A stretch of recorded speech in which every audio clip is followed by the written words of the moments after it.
Well, now we go to the Middle East. Iran attacked Israel over the weekend, but a spokesperson with the Israel Defense Force says 99% of those rockets and drones fired by Iran were intercepted. So much at stake here. Now the world is waiting as Israel considers what the next steps will be. World leaders, though, calling for de-escalation. Good day's Lissette Nunez joins us now with the very latest. Lissette, good morning. Good morning, Dan and Tishani. Well, the U.S. played a role in helping shoot down drones and missiles fired by Iran. Israel's war cabinet met to discuss next steps, but they reportedly have not made a decision yet on how they will be responding.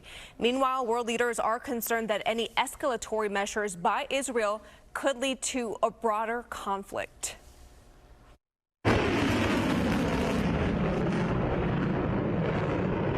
The world's closely watching on how Israel will respond after Iran fired 300 drones and missiles over the weekend. Almost all of the missiles and drones were intercepted by Israel with the help of its allies, including the U.S., Britain, Jordan, and France. And that's a terrific testament to the superiority of the Israeli military, but also to our own military superiority. Iran attacking Israel after an Israeli airstrike in Syria that struck the Iranian embassy, killing some of Iran's top military officials. The U.S. making it clear that it will not take part in a retaliatory strike against Iran. Whether and how the Israelis will respond, that's going to be up to them. We understand that and respect that. But the president's been very clear. We don't seek a war with Iran. We're not looking for escalation here. We will continue to help Israel defend itself. Yesterday, the U.S. met with G7 leaders and condemned Iran's attack. The United Nations Security Council held an emergency meeting called by Israel. Top leaders urged all parties to exercise restraint to avoid further escalation in the Middle East.